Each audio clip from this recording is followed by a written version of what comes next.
together, oh yeah. It's like the precious oil on the head, running down on the beard of Aaron, on the beard of Aaron, oh yeah. Running down on the collar of his robe. Behold how good and pleasant it is when brothers dwell in unity, when brothers dwell together, oh yeah. You know, we've made a lot of jokes about the humble beginnings of this show, everything from rip from youtube.com to get our original episode recordings, to me balancing a laptop on a TV dinner tray while sitting in a lazy boy that had a cigarette burn in the right armrest, while jankily plugged into the same laptop and USB headset. But I don't think either Chortles nor myself ever thought that we'd each have mortgages and then also be doing this show outside of prison visitation hours. So this is quite the episode of Presbycast. If you're watching along, thank you for joining. If you're listening after the fact, thanks for doing so as well, and hopefully you enjoy it. Resby here, and I'm gonna throw it over to Chortles so we can kind of kick things off and, as they say in the corporate world, optimize and maximize our time together to create beautiful synergy. I don't know if I can do that, but all thanks here goes to the moderator, Brother Mel Duncan, and I should point out that Ruling Elders 3, Teaching Elder 1 on this show. So it is as it ought to be. That's the proper proportion in the courts of the church, I think. But that is the proportion in the local church. But we'd like that even at the General Assembly level. So our brother Mel Duncan, he was elected and he served as moderator of the most recent General Assembly, and he's been on a few podcasts, but we're doing something tonight that's not ever been done. We've got the three Duncan brothers together. So when the PCA was founded, I think it was Jack Williamson that said, intensely Presbyterian. This is about as intense as it gets tonight. Intensely Southern Presbyterians. So we are happy to welcome Ruling Elder Mel Duncan, Ruling Elder John Duncan, and a teaching elder named Dr. Ligon Duncan that some of you have heard of and some of you haven't, but maybe his brothers can introduce him to you, or and I hope there's a little hazing and some brotherly jabs and that sort of thing tonight. But we'll see. We've got plenty to talk about, and we'll try to be efficient and enjoy our time together, like Resby said. So, Mel, you were the moderator, and it was quite the assembly. And you've stood before the assembly before. You've given all sorts of reports. That's nothing new to you. You've chaired the Overtures Committee, but this was the biggest assembly ever, and there was technology involved. So, what was it like standing up there? Well, first off, Brad, so good to be with you, and thank you for having Ligon and John. This is a real treat to have my brothers on the podcast with me tonight and to be on Presbycast. So you just wanted them to pay tribute to you. That's it, right? No. You've got the gavel now. You've got the gavel. I do have the gavel. That is a point of order that we'll make sure to note from time to time. It was the honor of a lifetime, Brad. As somebody who loves the church and loves the PCA and has grown up watching it and seeing the things that happen at PCA, it was really a thrill to be able to do that, and it was it was really a great privilege to be able to chair the assembly. And there were a lot of challenges, and one never really knows exactly how it's going to go, but we made it through the week together. My daughters asked me when I got home, what was it like? And I said, I imagine it was a little bit like Noah and the boat and the rain. The goal was just to get everybody, on the boat and then off the boat at the end of the time. But it was a great week. Loved every minute of it, Brad. Lots of people were just so helpful.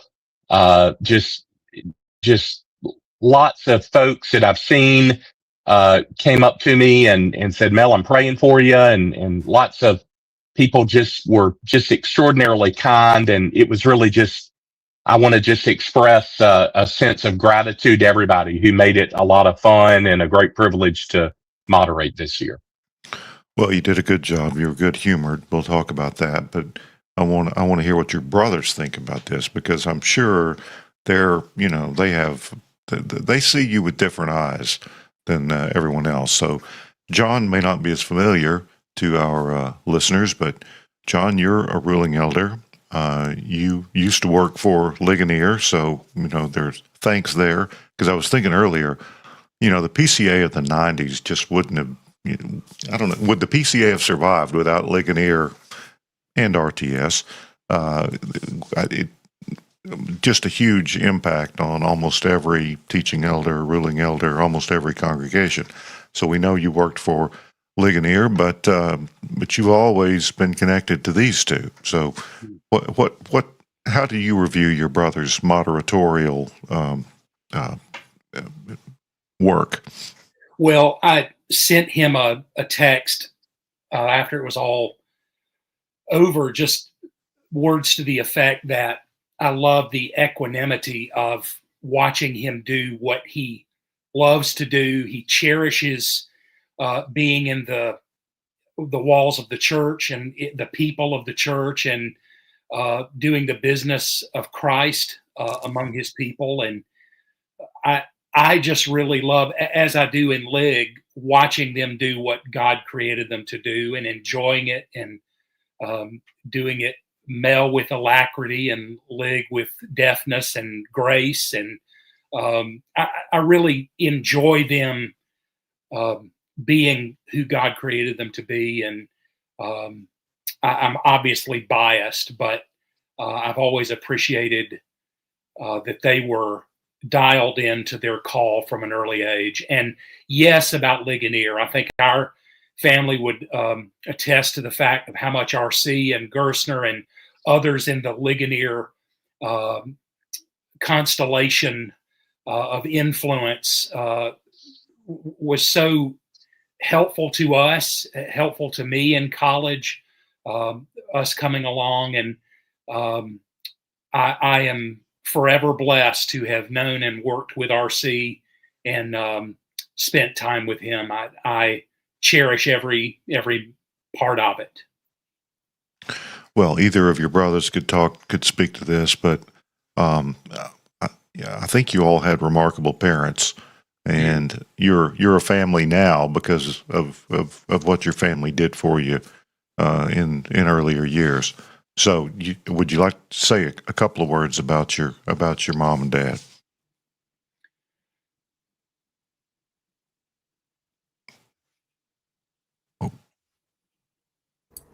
Can you hear me now? Yes. Yeah. I'll pipe in on that, Brad. Mom and Dad were really remarkable. My dad was a ruling elder. He grew up in the old Southern Presbyterian Church in the town of Union, South Carolina. And Dad was really nurtured under Gordon Reed and then under Paul Settle at Second Presbyterian Church. And he grew from being a member to a deacon and eventually to a ruling elder, and was actively involved in the founding of the PCA. He printed the message to all churches of Jesus Christ throughout the world and publicly presented it to Jack Williamson at the General Assembly. He served as the local arrangement chairman for the Greenville General Assembly, the original Greenville General Assembly, and then he went around helping other local arrangements committees know how to do the logistical things that were really challenging in those days. You didn't have share files in the 1970s. You had to print everything. It had to be rapidly printed and then distributed by hand on the floor. And Daddy was a printer, And so his office was really close to the Greenville Memorial Auditorium, where we held the assembly. And so he was able to shuttle things over there for the assembly. So, Dad was involved with our vacations in the summer or often at General Assemblies. John and Mel and I would be in the car in the back of the station wagon heading to Grand Rapids playing Miko's Star Wars theme on an 8-track player, and probably driving Daddy crazy with that. And Mom was a church musician. She grew up in East Tennessee and studied at Carson Newman, and then did a church music degree at Southern Seminary, and was a music professor at Furman University, and always involved in the life of the church. So our lives, we grew up with the church very much at the center of our lives. Like many pastors are the last ones to leave church, we were the last ones to leave church, because Mom was cleaning up stuff in the choir room and Dad was locking up, and I loved that life. It was a wonderful life. Mom and Dad loved one another, and they loved us, and it was just a blessed life to have. And I want to say something about John. A lot of people know that John worked at Ligon, but a lot of people don't know that John did Christian education at Covenant Presbyterian Church in Nashville. And one of my favorite John stories, Brad, is that we would get regularly students from Nashville coming to Jackson. And one of our outstanding young students, who's a PCA pastor now, was Clint Wilkie. And Clint and Kathy loved John and Cindy when they were in Nashville at Covenant Church. And one Sunday, Clint became an intern at First Jackson. And one Sunday, Clint came up to me after the service and said, listening to you is almost like listening to your brother John teach Sunday school. And I called John up and I said, John, I have 3 advanced graduate degrees, and I am told by my own interns that my preaching is somewhat like my brother's Sunday school teaching at Covenant Presbyterian Church. So, Brad, I have lived in the shadow of my 2 brothers my whole life. Well, you had something to aspire to, so that's good. Brad, one thing I'll just mention to you, this would be well known to our home church folks at Second Presbyterian, but other people might not know this. And brothers, you can tell me if you agree. I think of Mel and Lig's personalities as almost identical to my father's, and I think my personality is very, very similar to my mother's. Do y'all think that's true? Yeah, I think you're very much like Mom. I think Mel is the most like Dad, and I'm some sort of an inferior blend of the 2 of them. So stop. Yeah, you've got hybrid vigor. That's right. That's what my dog. My wife's a retired scientist geek, so she had our dog, our rescue dog, DNA tested, and among the many things that the DNA company came up with, he is like 5% what they call super mutt, and I didn't even know there was such a thing. But it's good to be super something, I guess. Well, so you brothers actually seem to get along and enjoy being together. Oh yeah, we do. That's a good thing, because I think maybe it's a little more common with brothers, but when you have sisters that get along, that's really remarkable in my experience. True. And my wife and her sister get along so incredibly well, and she thinks that's normal. And I tell her, I don't know. I've been around. It's not as normal as you think. And brothers who get along and dwell in unity, not as common as it ought to be. But that's good. And I didn't, When I was young, I developed sort of a penchant for jokes and joke making, and much to the chagrin of everyone in the universe. But I think it was largely because of the generosity of Lig's laughter and my mother's laughter.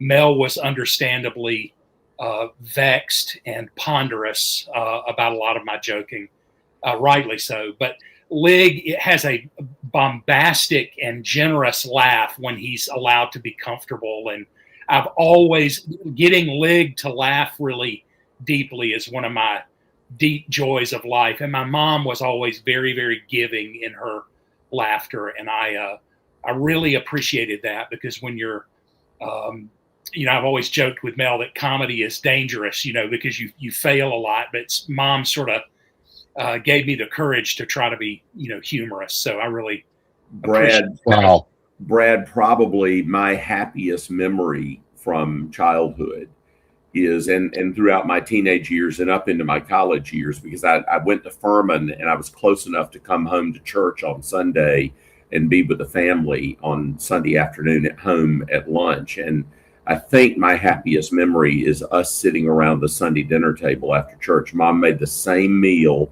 every Sunday because she had to figure out how to get it into the oven and have it simmering all morning while she was doing stuff with the choir or teaching Sunday school, or Dad was teaching Sunday school, or whatever we had to do. And so we had a pot roast and green beans and baked potatoes and a salad and the sweetest iced tea you ever had in your life every single Sunday. And we would sit around the Sunday dinner table, and the topics would range from serious theological discussions to side-splitting laughter. And we would sit there and laugh until we hurt in the afternoon. And we were blessed with having some of the great heroes of the 1970s and 80s in our homes, in our home regularly growing up. And so I remember these great theological heroes coming and staying with us and sometimes being there for Sunday lunch. And John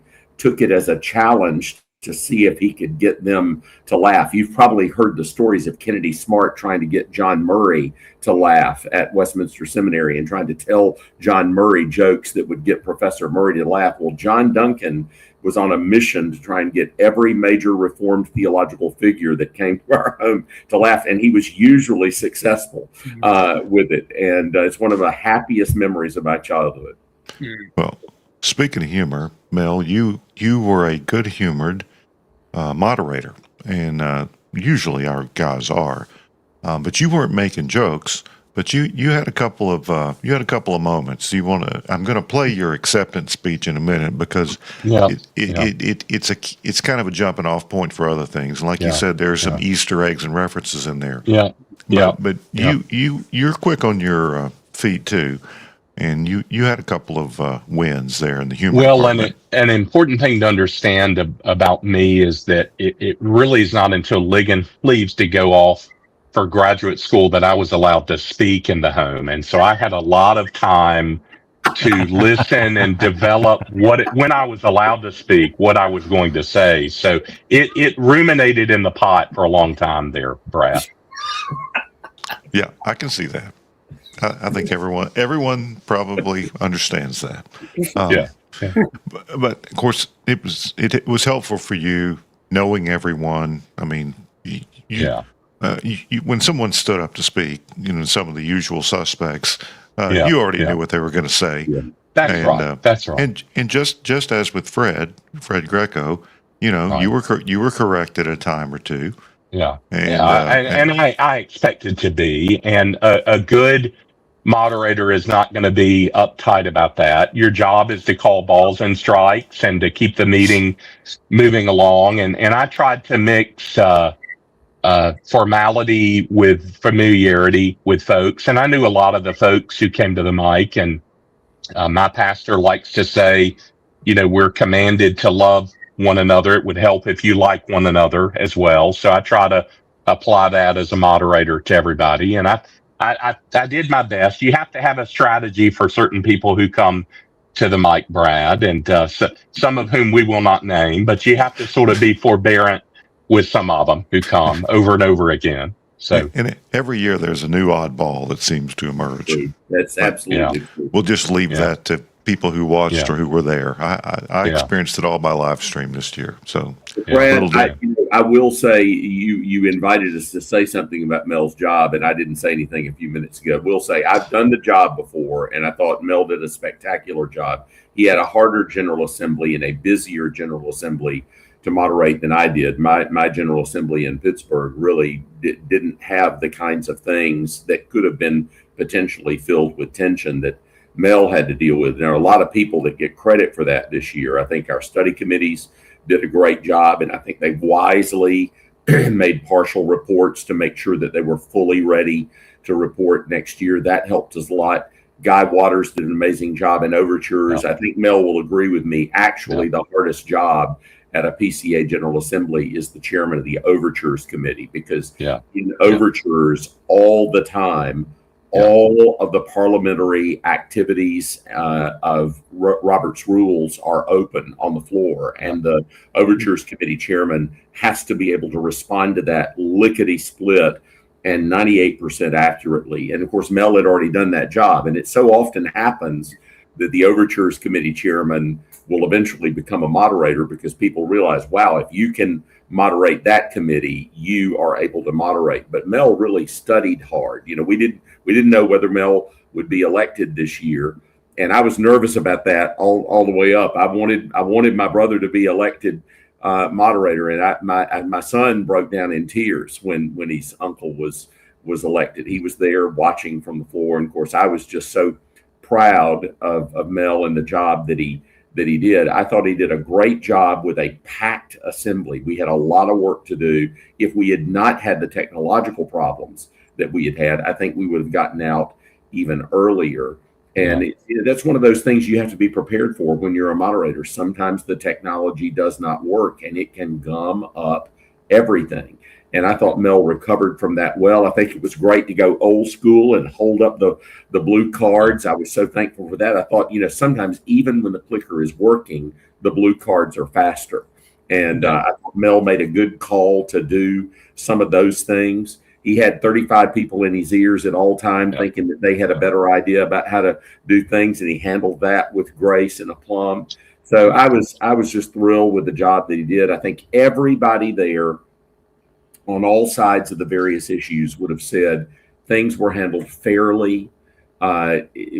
People tried to help people do things the best way they could do. And let me say, I was so impressed with the young men there, Brad. There are a lot of impressive young men in our denomination that are taking significant roles, and the Lord has blessed us, and we are in really good hands with some of the young men that are up and coming leaders in the PCA. Yeah, and we'll talk about the tech issue and the size issue and where we're kind of going from here. I'd like to talk about that, but let's hear. I think it's about 3 minutes. Let's hear Mel's acceptance speech, because he can kind of thank people that he would like to reiterate his thanks to certain people. But there's things that this speech suggests some other things that we might talk about too. So we'll let that roll. I am profoundly grateful to the Assembly for granting me the privilege of moderating this year. By God's grace, I'll do my best. I would like to express my deepest appreciation to Dr. Richard D. Phillips for his gracious nomination and for the great privilege of serving on his ministerial staff, and for his kindness and friendship in the Lord over many years to me and my family. I also wish to acknowledge my spiritual debt to the Second Presbyterian Church of Greenville, South Carolina, my church home. Second Church Commissioners, led by Gordon Reed, J. Ligon Duncan Jr., Stuart Patterson, and Douglas Patton, resolved with 383 other PCA founders in Birmingham, Alabama in December of '73 to form the Presbyterian Church in America. Each of those men spent the rest of their lives, by God's grace, building the PCA. We are the beneficiaries of their faithful labor. And to the handful of our founders still with us, we say, we thank the God of heaven for what you have begun. Our founders believed the Bible was inerrant. They desired the Reformed faith to be ascendant, and they longed for a vibrant missionary force committed to the ordinary means of grace to carry the gospel to every corner of the globe. In these 53 years, by God's grace, we've made a good start as grassroots Presbyterians. And this week, we will witness the latest chapter in our continuing story, a story that connects the PCA from Acts 15 to the Isle of Iona, from the Reformation to the Mound in Edinburgh, from Philadelphia Presbytery to Hanover Presbytery to Warrior Presbytery. One might even say from Francis McKimmey to James Templeton and John Witherspoon to Jack Williamson, Bob Canada, and Morton Smith, joined and received later by Jim Boyce, Bob Rayburn, and Francis Schaeffer.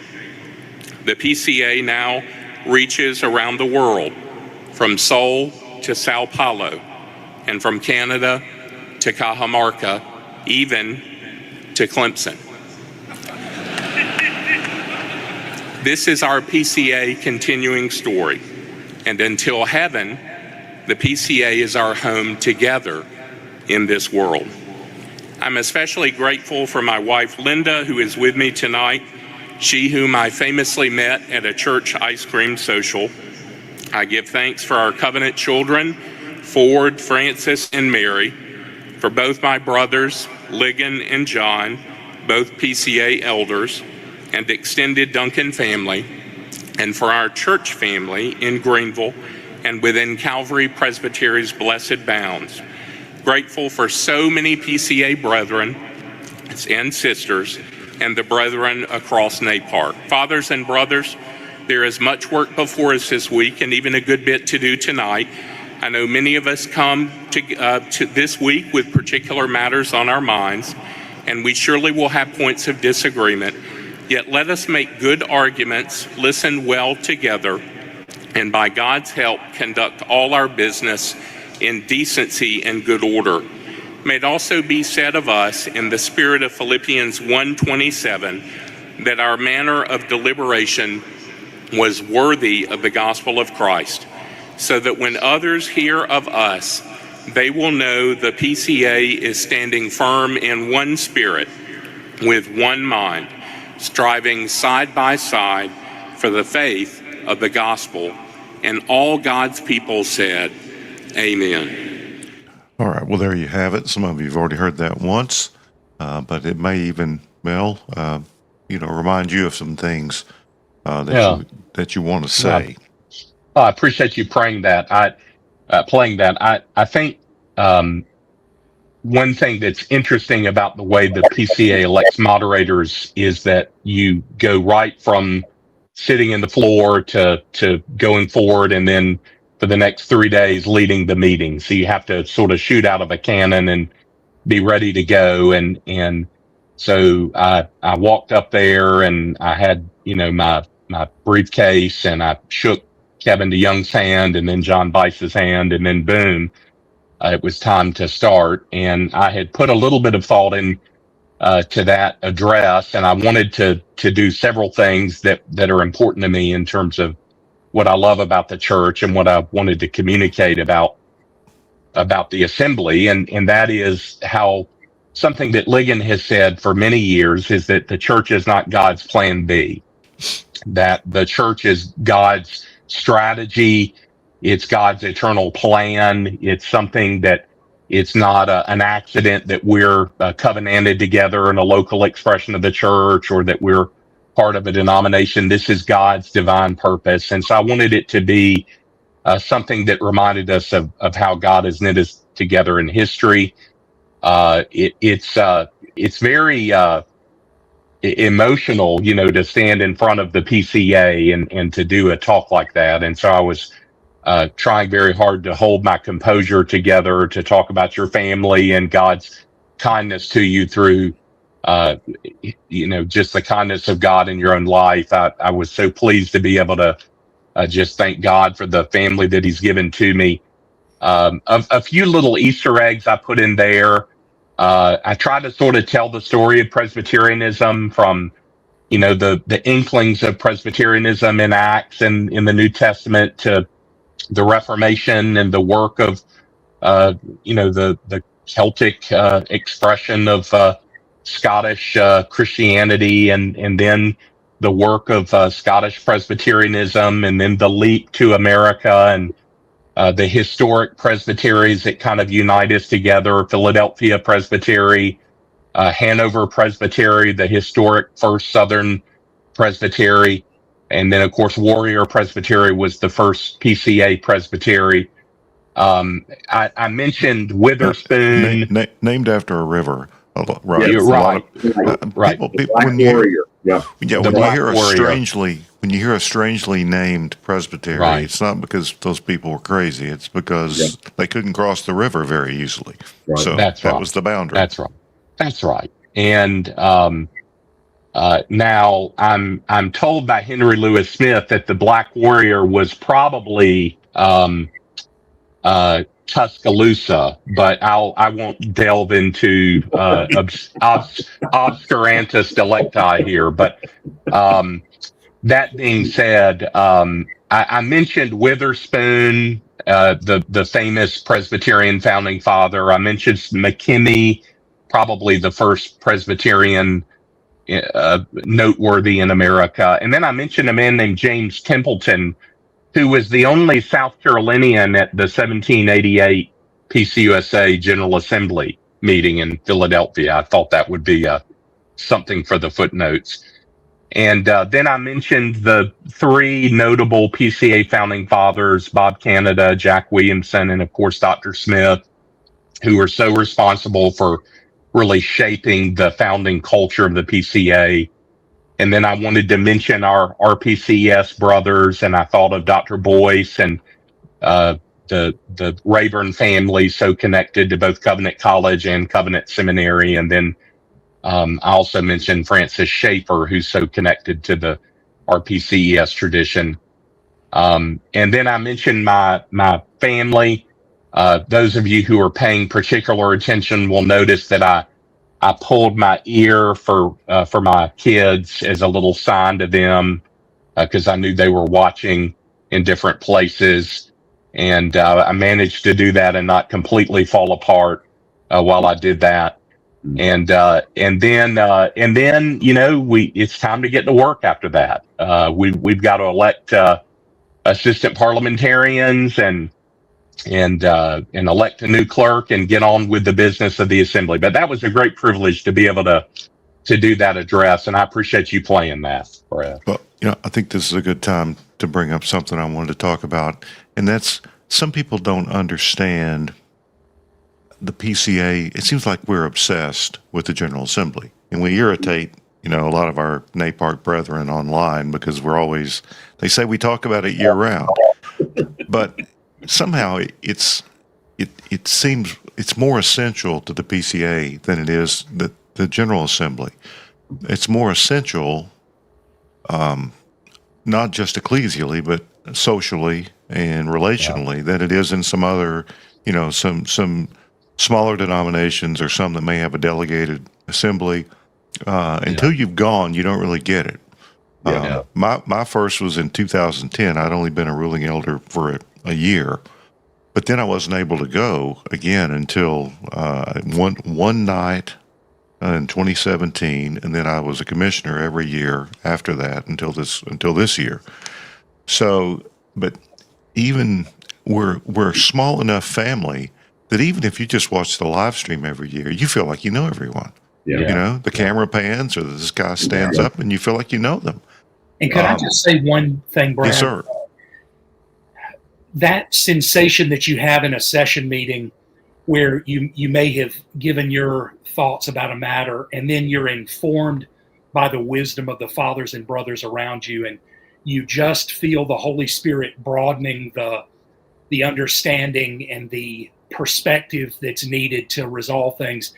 I feel that to the 10th power when I'm watching the assembly. I love hearing the brothers from different places give their take on things, and sometimes they're reinforcing something that I'm thinking, but they're doing it from another direction, which I really appreciate. And other times they're pushing on something that I have thought I was situated on, and that's something that I really, really love about the energy of the assembly. And I hope other bodies that have assemblies will really use it in that fulsome way, like session meetings that really are informing and shaping and strengthening us. I don't know if y'all feel that way too.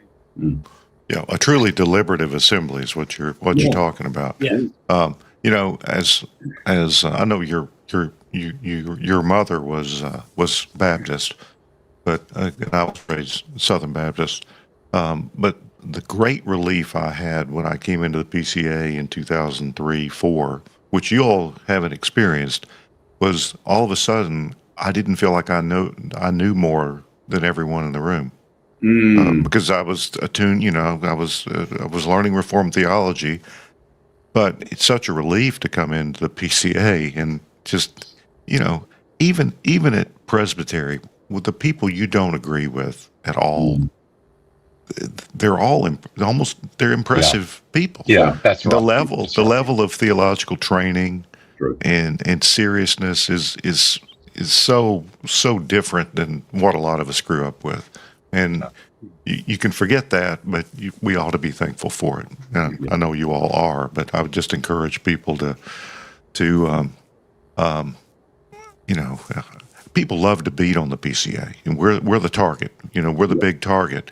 But that just tells you that, I don't want to say they hate us because they ain't us, but that's some people would be tempted to say that. Brian, I would add to what you said and also to what John has said this. Sometimes we're tempted to think that the real debates are the ones online or the sideshow debates that we watch or we listen to in some other medium. It's so important to realize that, actually in the church, the real debates are those deliberations that occur at a session meeting or in a Presbyterian meeting or in a General Assembly. And that's actually where you have to make those debates. And that's why General Assembly is so important. And I'm so glad that we're still trying to do these massive General Assemblies, because it allows those debates to be seen and people to participate in. Yeah, I did some math, and the OPC's delegated assembly, they have about 150 people. And then we had 2,500 this year. But when you compare the sizes, the participation level, number of elders compared to size of the denomination, it's very similar. So somebody said, "Well, you're too big." Well, I don't know. I used to think that maybe, but I don't see a better way really. And I think the people who are involved in General Assembly in the PCA love it so much. They're not going to vote away the privilege to come and be a part of this. Now, can we grow to 5,000? Probably that's probably going to be tough. But it's a unique thing, and it's I don't think it's hard to explain to people that haven't been a part of it. And Brad, I would agree, and I actually think that the Overtures Committee structure has given us a place where we can do deeper deliberation. I mean, I actually think on the floor of General Assembly, people actually persuade people of things. There was a day 25 years ago when there were a few men that stood up and they said, "Well, I like this." And that was their argument. And they were signaling that they were on this side and you should vote that way. And the assembly just kind of voted with whoever. That doesn't happen anymore in the PCA. You better stand up and have a view that you can argue and persuade.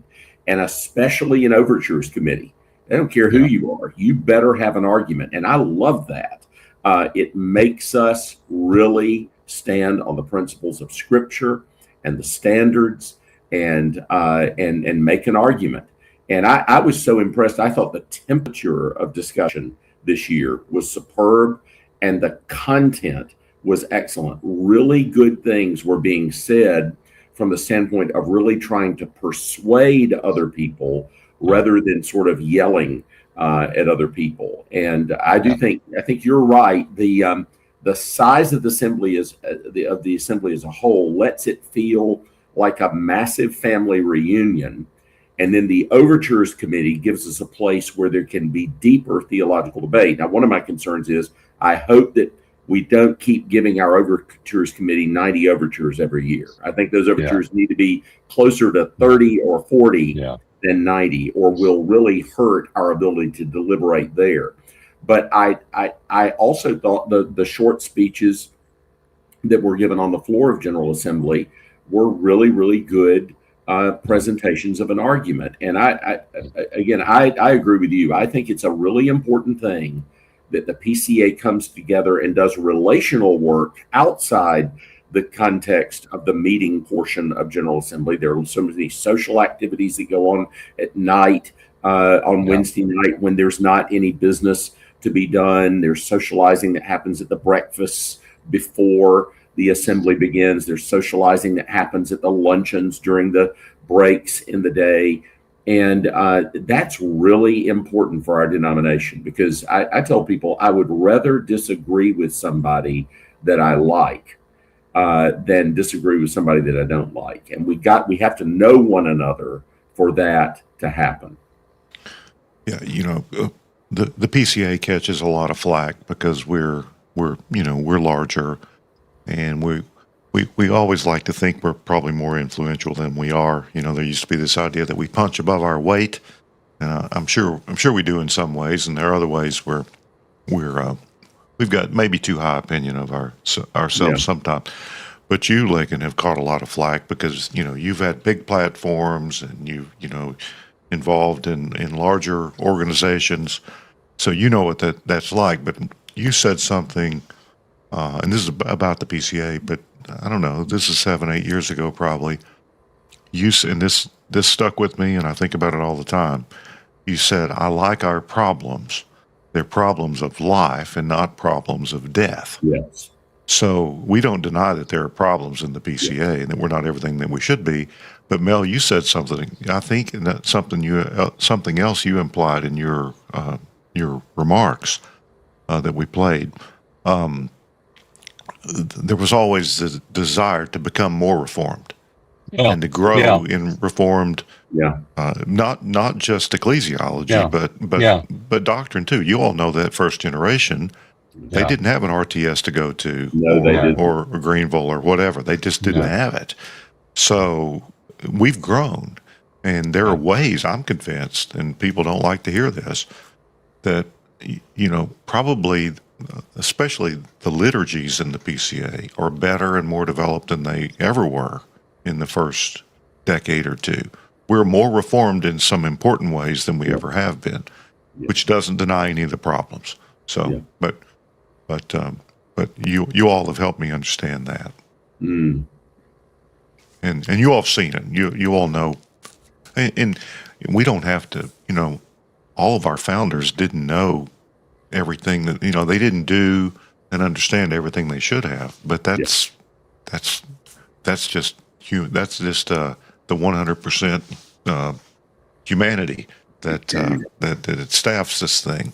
Well, Brad, let me agree with that 100% and say from the perch of the seminary, I have been over the last 36 years been able to see the young men coming through seminaries and the changes that have been going on in the larger reform culture and in the PCA in general. And I agree. For instance, when I was in seminary, there was still a lot of resistance even to the idea of the legitimacy of systematic theology in the evangelical world. I'm not talking about the liberal world or the neo-Orthodox world. I'm talking about the evangelical world. There were reservations about the very idea of systematic theology.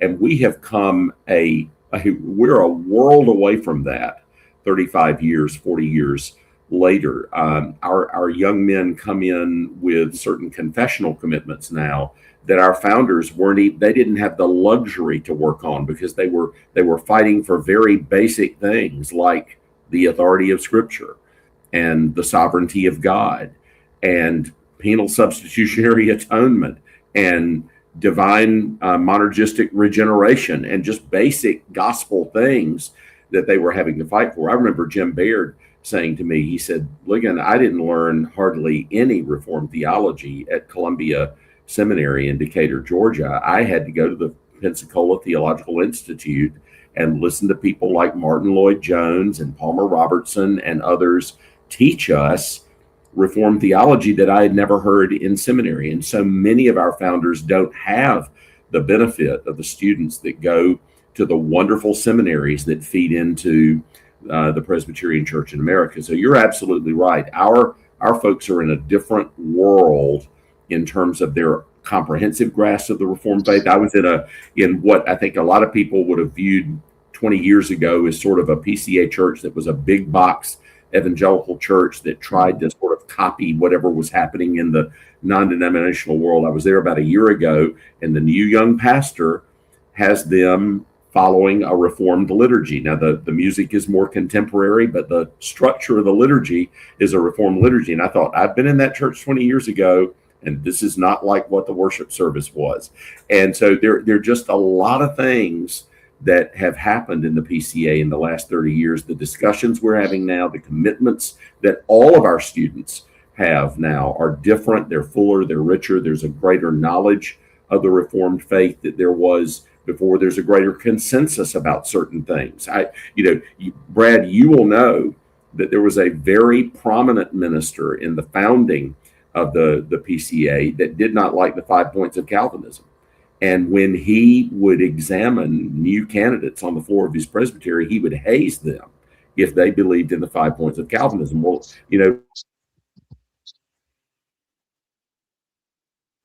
to the PCA day, he wouldn't get out of credentials committee in the PCA today. And that's just, we have come a long way, baby, as the old commercial used to say, in the last 50 years. Mel, what happened at this year's assembly?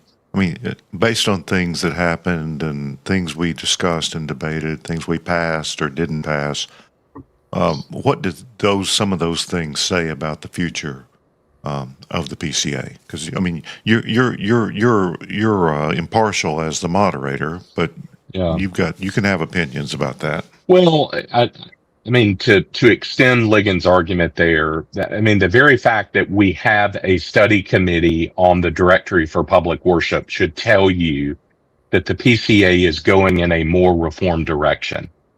The very fact that we are, honestly, I think there are a number of reasons why. But in my view, Brad, I think, honestly, I think things like PresbyCast are a part of this, but I think there have been conversations going on for about a decade in the PCA that are promoting a more robust confessional understanding of churchmanship and involvement. And I think some of this is in reaction to problems we've had in the church. But my sense of this General Assembly was a semper reformanda PCA. And I thought that the way in which we responded to many of the issues, I mean, everything didn't go the way I would want it to go, but overall, I thought I liked what we did this year. And I thought it was an example of the PCA going in the right direction, is how I would answer that. Well, the PCA has changed dramatically since 2010. The first assembly that I was at, and I mean, demographically it's changed, and the things that we're talking about, and again the thoroughgoing reformed and confessional nature of I think the majority of the assembly it's a pretty dramatic difference. So when young guys say, well, when they're not satisfied because we haven't reached their idea of perfection on whatever issue there is out there, I'd tell them that things have gotten better, and we can believe that things will get better. I mean, we're a lot of denominations after 50 years, they've got some serious problems, and I think we're moving in the right direction. But changing course of an aircraft carrier is you don't do it real quickly. But there's room for everyone, and I think about everyone wants to come along with us, so that's a good thing too. Yeah. Well, I don't think you can. Ligon, you talked about there were too many overtures, and I think everybody agrees with that. I don't think the way to solve that problem is to limit the number, to legislate, and to mandate things or bar things. It's just to come to the consensus that there's a better way. And, you know, it's sort of like peer pressure, but it's sort of like we all kind of understand. And I don't think we'll see that next year. I mean, you can't make a law for everything. No, I agree. That's I not right. totally agree, Brad. I think part of it is people exercising some self-restraint around a couple of ideas. One is recognizing whether an overture actually has a chance to pass the presbyteries. It's one thing to win a General Assembly, but does that overture actually have a chance to win the presbyteries? And have you done the sufficient work to build up momentum for something to actually be able to win the presbytery? And that probably needs to be talked around. You know, we can do some informal talking amongst ourselves with people of different perspectives. Is this a way that we could solve a particular problem that would help all of us if we would do this particular thing? Overtures Committee does that kind of work every year. They did a great job this year of pulling around in some overwhelming supermajority consensuses on contested issues, and then presenting a very overwhelming recommendation to the floor that I thought really helped us. And we saw that particularly in the area of the women deacon overtures. There was a huge, not only overtures consensus, but General Assembly and consensus on that should say for anyone that is advocating for changes in the PCA in that area, there is not only no possibility that that's going to win overtures, there's no possibility that it's going to win General Assembly, and there is no possibility that it's going to pass presbyteries. And so, you know, at that point, you have to exercise some self-restraint. This is not going to pass. Why am I going to send this up again? Yeah, I mean, occasionally I think you have to write an overture to shed light on an issue or to keep an issue before, and that's happened on these female officer questions. Yeah. Over the years, there have been various overtures to try to keep the issue alive. I mean, to show that there are things going on that maybe shouldn't be. And there have been things proposed and there were things proposed this year that would outlaw certain words or this or that. But you know, everyone can't do that. Every presbytery can't do that on every issue that they have. But sometimes there's a need for that. But you've got to be realistic, and you have to. You know, we have 88, 89 presbyteries. The presbytery I'm about to leave is just divided. And the new Smoky Mountain Presbytery will be a fantastic one, and a lot of good will come out of it. Can I ask Brad? Yes. Can I ask you a question? Were you surprised that there was debate on that at General Assembly? I was surprised at where it happened. I thought it would happen in the M&A committee, the COC. Okay. But yeah, believe me, that was the one. That was my. I was active during that with my phone. Well, I stood up to speak to that one. I saw that, and time ran out. But I was going to say, Mr. Moderator, you will remember that our father opposed the division of Calvary Presbytery because he did not like the idea of the state of South Carolina being divided up into multiple presbyteries. And then many years later, he repented of that position, realizing that the division of presbyteries in South Carolina had actually led to church planting. But I thought Gabe Fleur's comments about that were superb. There's an example of a person that wasn't in favor of it in presbytery, but came to realize, boy, this is a good thing. I thought his comments were very persuasive on the floor, and it really gave momentum to the assembly usually doesn't question when both presbyteries have agreed or the presbyteries that they're going to. The General Assembly usually doesn't get into that. Never does. Yeah. And so I was very thankful that you had a voice like Gabe inside in the discussion who had changed his mind. I think that's often persuasive to the assembly, that there's somebody who's capable of changing his mind on an issue and seeing the greater good of the presbytery and the PCA and church planting and the work of the kingdom. Of all the things that M&A was discussing, that was the one that I was least thinking would have been controversial, with just the other issues out there. But it reminds us that, any one or two or three people can stand up and try to change the whole course of things. And that's an example of when you have these large assemblies, two or three people can try to change the will of the whole thing. And they have their shot to do that, but the assembly decided not to. So some crank is calling it the Dollywood Presbytery. But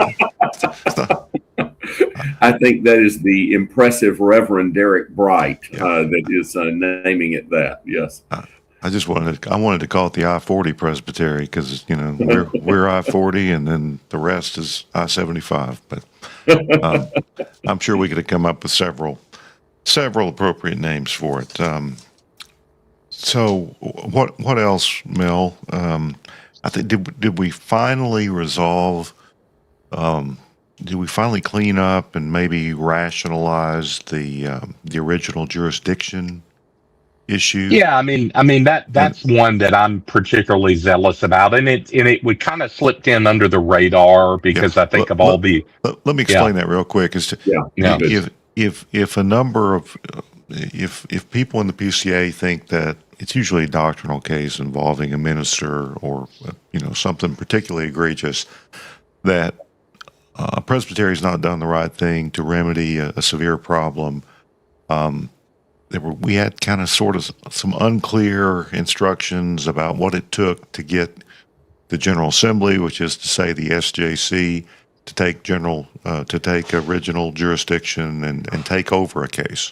And we know, about 8 years ago, who was the focal point of that.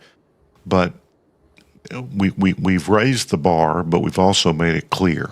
So kind of explain how many presbyteries if this passes, right? Because we've still got to be approved.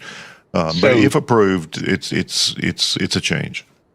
So I gave our General Assembly report along with our other commissioners to church on Sunday night, and I was explaining to Second Pres folks that part of the history of the PCA is that we were born in reaction to a top-down, highly centralized denomination.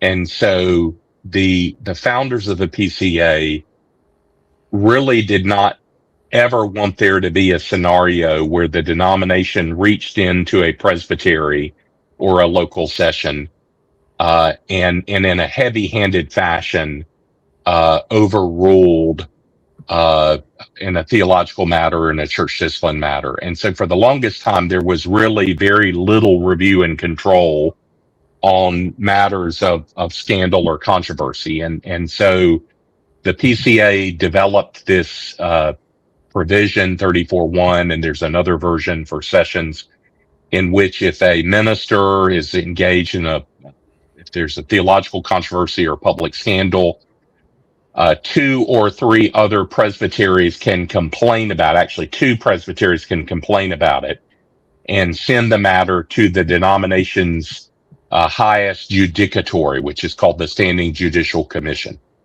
The problem with that is the language associated with the SJC assuming original jurisdiction, that is a judicial review process, is so amorphous that they've never utilized it. And and I've been in the room when the SJC has received a 34.1 review. And the language is if a presbytery has failed to act, and the conversation goes something like this: we don't know what that means. Presbytery has conducted an investigation. How can we say they failed to act? Or Presbytery conducted an investigation and found there was no guilt. Or if a presbytery can show they've done any sort of prejudicial or even some judicial activity, the SJC has declined to go any further. So that's problem number one. The language of failure to act has to be changed to something stronger. And then the other part of this is that the PCA is going to have to change that from 2 presbyteries to a higher threshold, so that every time, Brad, you say something controversial, 2 presbyteries don't bring you up on charges. And so the idea was, and we've tried this a number of different ways. And this is actually something that I've done in cooperation with my good friend, Howie Donahoe, to try to find some level of trust between the different parts of the PCA family. And we've come up with 20%. And so that would be right now 17 presbyteries. I think with the new additional presbyteries, it would be 18. But the idea would be that if you look at the great matters of controversy in the last, let's just say 20 years of the PCA, let's say the Revoice matter or the Federal Vision matter, the thinking is that on those kind of matters, we would be able to get 20% of PCA presbyteries to agree that this is a matter that the SJC needs to resolve because of the particular issues related to the local presbytery's inability or lack of willingness, or however you want to phrase it, that the higher court needs to assume original jurisdiction. And so I'm particularly zealous that we give a good look to what is called Overture 27, which originated in Westminster Presbytery. And I hope we pass that this summer. And I hope we get a good look at it this fall when presbyteries receive that and debate it. All right. Well, that's they say you always fight the last war, but the people who came in from the PCUS and they don't want that to happen again. Unbelief and extreme error. There's got to be a way to deal with it, and that's what this is. Yeah. This is meant to strike a balance and make that possible. Yeah. But we can't have recreational discipline. It's got to be serious matters. But yeah, so that's a good step forward. Yeah, Brad, on that, I agree with you on the fighting of the last war matter. I think that the way I put this in a humorous way, if I'm talking polity with my students, is that PCA polity was invented to try and make it hard for you to keep people from doing stupid things.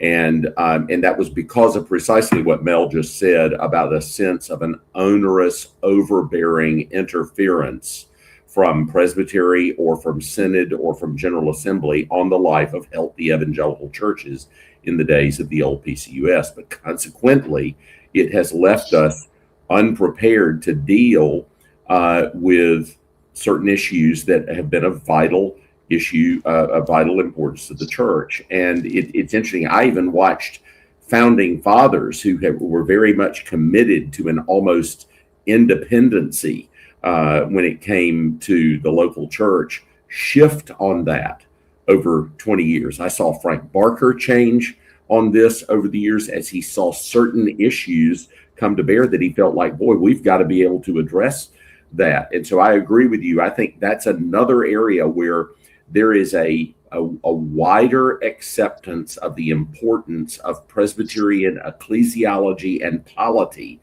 amongst the larger PCA ministry, not only the teaching elders, but the ruling elders that existed at the foundation of the PCA. Very, very few people really knew Presbyterian ecclesiology and polity in the 1970s in our movement, the way that so many young men and others know Presbyterian ecclesiology and polity now. And there's a wider sense that this is actually good. It's good order for the churches. And we've seen controversies in the last 10 years where people have said, wow, polity really matters. It really matters how you do these things and how we address these things. So let me just be amen, Charlie, to your point there, Brad. Well, connectionalism, it's hard, but it's essential. We see it. We see it in the Bible. We see it in the Book of Acts.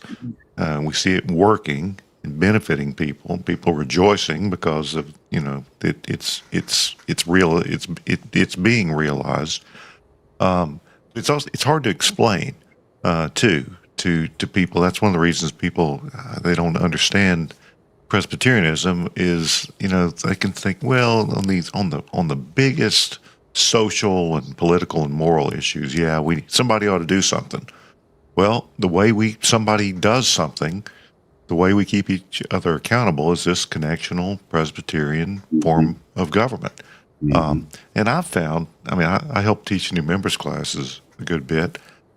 When you simply explain Presbyterianism to new members who are new to Presbyterianism and tell them what the rights that they have of appeal and the rights they have as a church member, there's just a light that comes on in their eyes.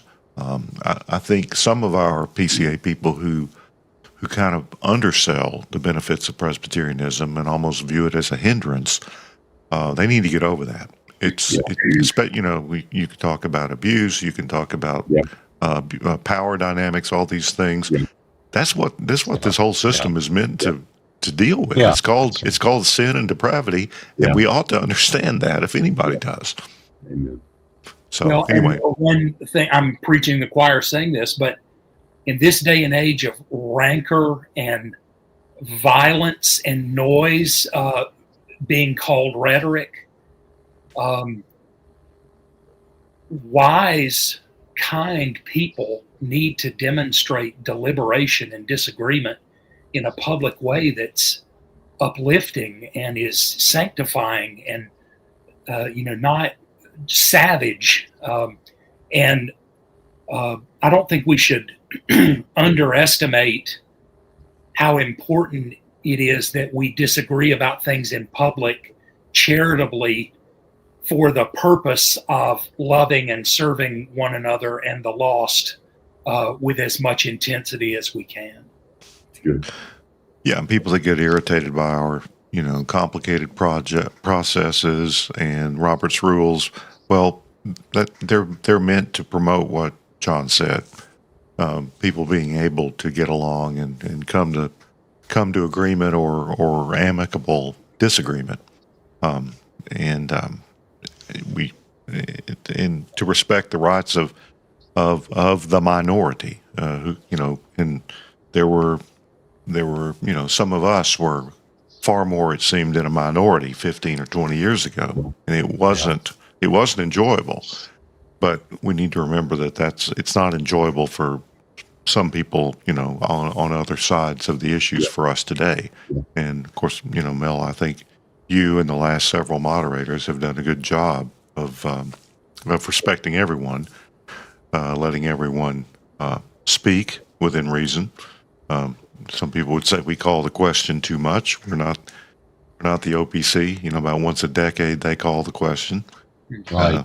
They don't do it because of the way Machin was railroaded, but sometimes maybe we have to do it since we only rent the hall for 4 days. And well, I had to I tried to use the force on Darth Call there, at microphone 5, but I could only, use my powers for so long before I got worn down by the Sith Lord sitting behind him.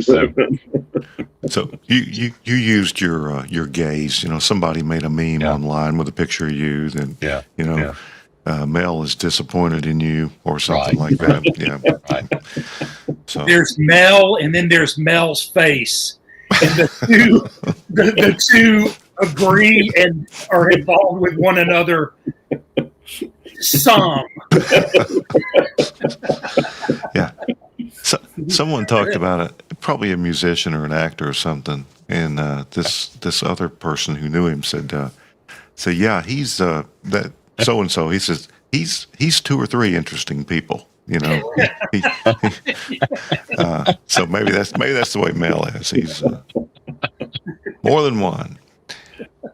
All right. So for the future, given the size of the assembly and if anything, I think there were times you could have done a voice vote or a card vote, and it would have been obvious. But you bent over backwards to call for, when someone calls for division, we have to have a counted vote, and there are different ways to do that. But we have, if it's close, the clickers were still the best way to do it, although it was taking longer this year. I know that our vendor pulled out, and we might have dealt with a system that was good for 200 people, but not good for 2,500. and everyone did the best they can. But Yeah. so going forward, I mean, I know the AC is going to work on this, and you're on the committee. Ligon and I both we'll are on solve the committee. Well, Yeah. I didn't want to. And if I recall, that was not changed by an RAO process this year. So I think that's yeah. I mean, I think that'll get looked at, Brad. I mean, and you know, the AC staff did the best they could, and they certainly moved heaven and earth to try to help me and to help the assembly give us options, and it was tricky during the nominating report because those votes were pretty close, and it just took a while to work through that. You know, that ordinarily would have taken 10 minutes, you know, if the clickers had been working, but it took all of Wednesday or all of a Thursday morning. So, but we worked through that. And I tell you one thing, Brad, I'm really curious to hear from Ligon about is his speech on the Danvers statement. I thought that was an important moment in the assembly. I'd love for him to riff on that a little bit.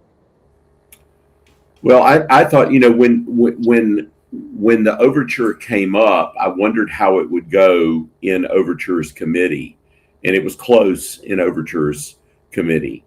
But yeah. I actually thought it gave us a chance. I know there obviously there are a lot of people that voted not to commend it, but I also think it gave us a chance to actually plant our flag. And the PCA has really been in the sweet spot on this. If you look ecclesiastically with what is happening right now, the PCA's winsome firm affirmation of complementarianism has actually been part of the secret sauce of the PCA doing well in these last 20 years. You've had some voices sort of on the alt-right that have been into various forms of sort of performative masculinity. You have egalitarianism from non-denominational and other aspects of Christianity pressing in and has really been taking pot shots against complementarianism of any sort. You know, whether it's the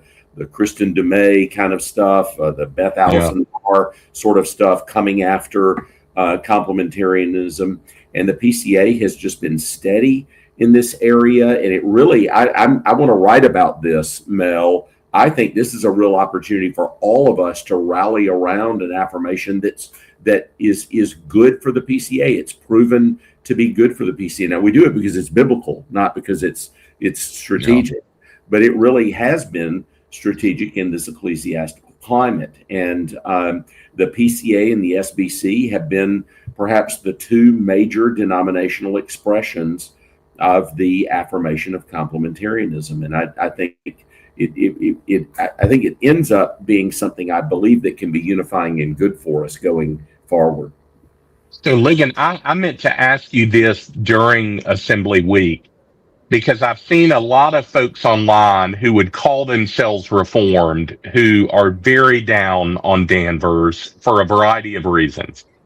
But I'm just curious, when I think of Reformed, I'm thinking of the NAPARC world. I'm thinking of the denominations that are Presbyterian and Reformed. Are there any NAPARC denominations that functionally are outside of the lane of Danvers? Now, I know that we've got the ARP with women deacons, and I know the RPCNA still, though they almost did away with them at their assembly this year. But there wouldn't be any NAPARC denominations that would be in the patriarchy world, would there? No, I think you have both the ARP and the RPCNA trending in the same direction as the PCA on this. And I wouldn't be surprised to see those two denominational groups gradually make changes in the years to come. The ARP is always really good about being very slow and deliberate about certain things and respecting the harmony of the community. But boy, I look at their young guys, I look at the reports that are coming up and such, I see them trending in the same direction as the PCA. And we did see that at the RPCNA Synod this year. So though there are going to be certainly people even in our circles that would identify with some of the patriarchy sort of stuff that's out there, and maybe we could identify that in some other NAPARC denominations. It's the minority, and it's not going to go that direction. The Danvers, as I said on the floor, is something that every single teaching elder and ruling elder of the PCA can affirm without contradicting in any way our ordination vows and our commitment to the standards, because it's just basic, simple, mere complementarianism, to use the language of Denny Burke. Yeah, always like to throw in that, we talk about getting rid of, the ARP or the RPCNA wanting to get rid of female deacons. We don't mean that they're actually going to, take them out back and shoot them or anything. I always like to say they'll probably grandmother a certain part of them in, but yeah, every denomination's got a history. In the RPCNA and the ARP, there were times decades ago, quite a long time ago, that they were flirting with liberalism, or the people. We throw the word progressive around, but there was a progressive movement in this country. 180, 90, 100 years ago, and there was an egalitarian bent to it, and both those denominations weathered that. But whatever you pick up along the way, you're going to have it for a while, which is why we should be very careful about what we allow and changes that we make. Best to make small changes and to be able to justify it and explain it. So you can just go along and do what you've always done, but it's best to understand why you do what you do. And as you've said, Ligon, more people understand why we do what we're doing than they may be used to. And again, this is the problem of life, not of death.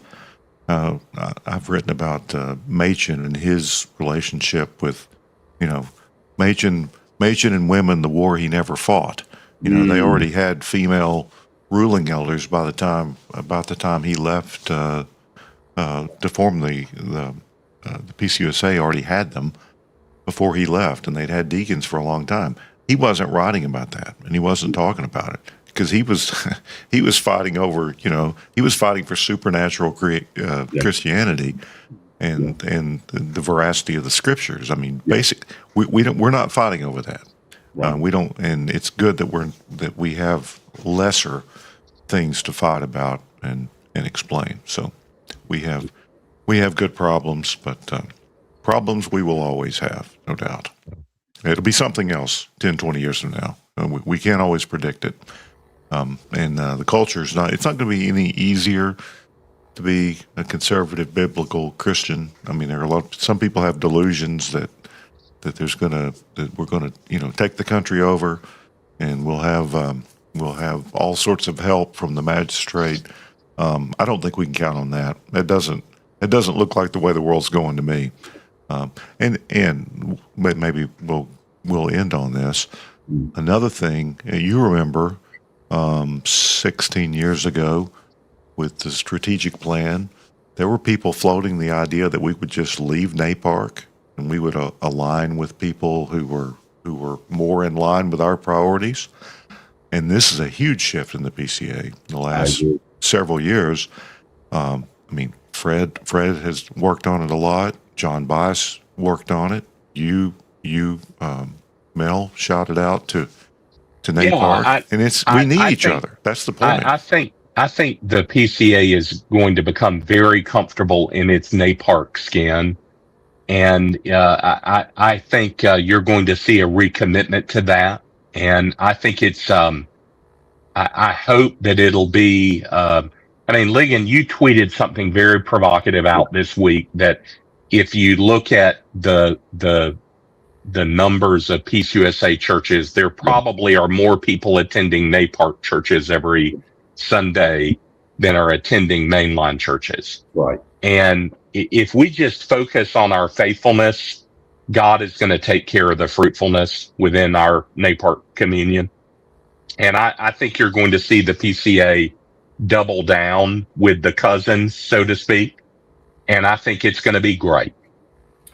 And Mel, I think that's also been seen in the way that NAPARC, amongst the NAPARC communions, there has been a lot of sharing of internal ecclesiastical documents. So in addressing the kinism issue, the usage of the ARP synods statement on kinism and ethno-nationalism, there's been a lot of wonderful cooperation between the NAPARC churches. And let me just give those statistics that you just reference that I tweeted out, because I saw the stated clerk's report for the PCUSA, and rarely do they make public comments about attendance.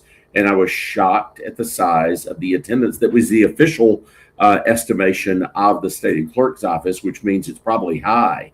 And then so I quickly checked NAPARC's membership. Of course, when the PCA began, we had about 160,000 members, and the PCUSA had about 3.1 million members. And now the PCUSA is either at or under 1 million, and NAPARC is about 600,000.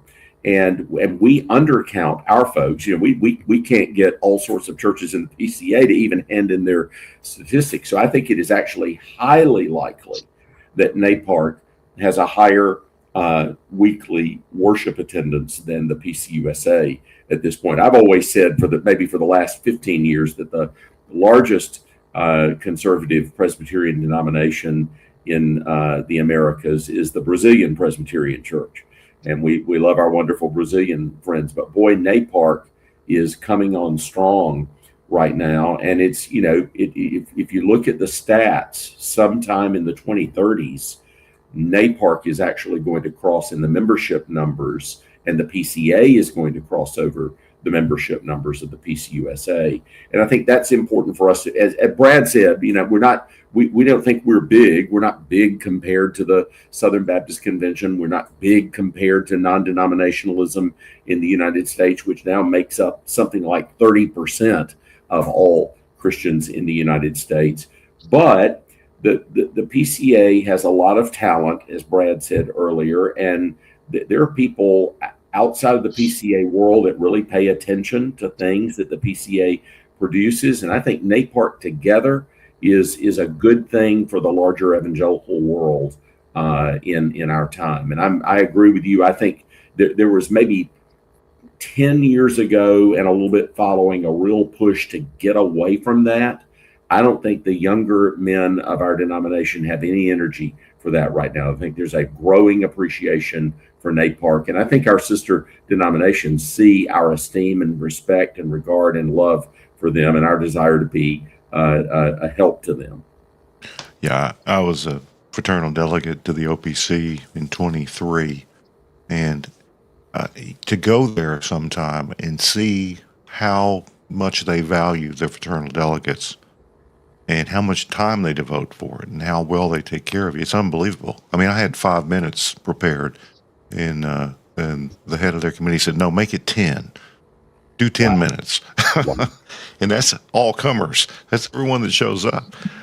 So we're not going to go back to devoting a whole morning probably to fraternal delegate addresses at the PCA for obvious reasons, but we can do better, and we have good examples in NAPARC, and we'll be welcomed back in, to full participation with open arms. Yes. Our NAPARC brethren don't want to dislike us or suspect us. And we can help each other, and it'll be more important in the future. So, well, John, I want to thank you. You're obviously a really good influence on your brothers. You model good behavior, but I'm sure you kind of keep them humble too. And I can tell you're just a steadying influence on these two. So well, I'm just imitating the way they've been to me for many years here in my old age. That's all I'm doing. Well, I'm glad you have it. I'm glad y'all are part of us, but I'm glad that you have each other too. So that's good. So Mel, any parting words? Maybe look ahead. What's the next? Of course, are we in Milwaukee next year? That's going to be Milwaukee. It's going to be different. It's going to be different. I think one thing I want to say is super excited about Fred Greco. I'm so appreciative of Steve Dowling. Steve has had a hard year. He's had to do some really hard things in M&A, and we love all the different parts of M&A, but Steve has had to do some really hard reorganization work. Very grateful for him. I cannot tell you how much I appreciate the work of John Bice, both as someone who's been a member of the AC, but also as John helped me get ready for being the moderator this year. Just really appreciate John. John was such a help to me. I think next year is going to be about the study committee reports.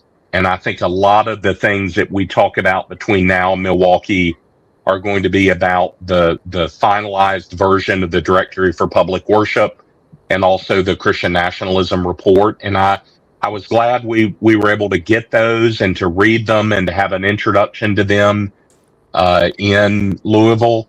I think there are going to be plenty of reasons for us to go to Milwaukee and to start working through the Directory for Public Worship as part of the overtures process. I suspect that'll probably be the big story in Milwaukee, Brad. Well, and as our we could have talked about this the whole show, but one of the reasons the PCA has changed in the past 10 years, 15 years, is that in the 20 teens we bottomed out around 20% ruling elder participation. Yeah. And we're up to 33 or 34% now. Yeah. And I think the ruling elders aren't just going to come when it's convenient. I think they've gotten a taste of it. Yeah. And I think we'll have good numbers in Milwaukee, and I think we'll have plenty of ruling elders there too. I think there's some momentum, and I'm sure there's some business terms for this, or signed. I don't know what I'm trying to get at, but I think people are kind of gotten on the bus, and it's not just going to be showing up when it's convenient or when there's some big issue. We don't always have big issues, but people are showing up. And it's I think different. Part of that, Brad, is that you've helped us with that, and I think you've made the conversation accessible, and you've made people want to get involved, and your involvement with the PCA has been huge, and I mean, people know that they can engage with you and find out what's going on, and hear a perspective that's vital. And so I think a big part of the reason I think we had 32% ruling elders this year, biggest ever, or at least the biggest since year 2 or 3. Part of that is a Presbycast success story, Brad. Oh, well, I think we came along at a time. Well, that's because I was calling for the temporary incarceration of teaching elders at voting time. Yeah. The Resby doctrine was that all the teaching elders should be put in a lucite box and allowed the smoking cubes in Las Vegas. The chair does not recognize Resby yet. So. But it's the thought that counts. So there you go. Yeah. But no, there are a lot of. I've had good PCA pastors, and I've listened to what they said and taken them seriously and thought, okay, that sounds good. Let's try to do that. But there are plenty of good young men out there, and we all know that the best thing we could do is work ourselves out of a job. And but it's good. It's important to enjoy this as we go, and I think there are a lot of people who are enjoying participating, and they're going to keep doing it. So the process that you're describing, Brad, in one realm, it is referred to as entrainment, where a system is functioning and a system is involving people, and they are understanding the purpose and the forward intention, and so it brings them along and establishes them. Who on earth, other than Presbyterians, should not be handy in the principles of entrainment? Yeah.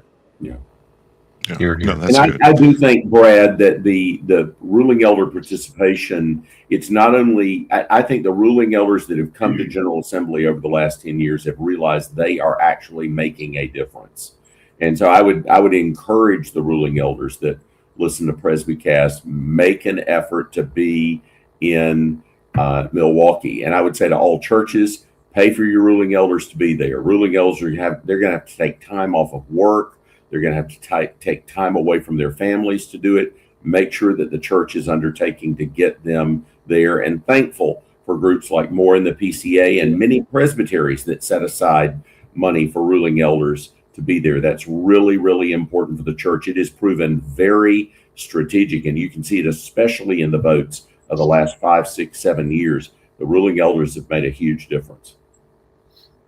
Well, we've got more ruling elders than teaching elders here. You're in the minority tonight, but and your dad was a ruling elder, so was. you know. Yes, indeed. I'm the black sheep, Brad. You know, Yeah, well. Mel and John kept the tradition going.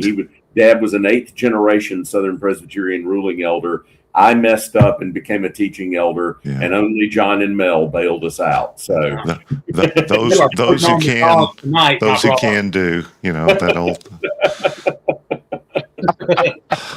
Well, maybe we'll do this again one day, and Very pleasant to be with you, my friend. well, and it's good to meet you, and we have mutual friends, and it is a family, this PCA thing. Yes, But Yes, we need to indeed. remember we're connected to other families too, so we need to remember that.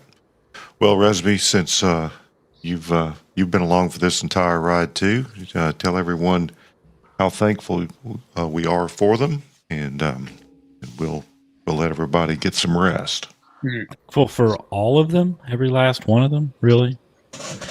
No, thank everyone for listening. Thank you to our guests for coming on, and just it's always great to have guests who come on and just talk really easily.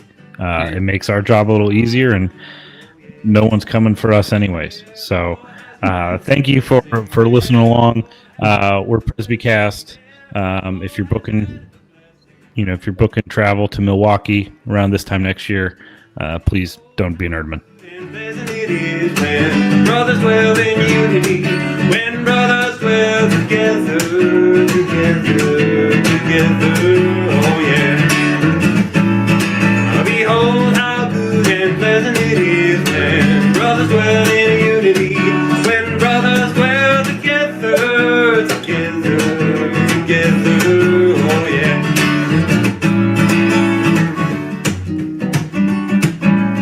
Keep for it.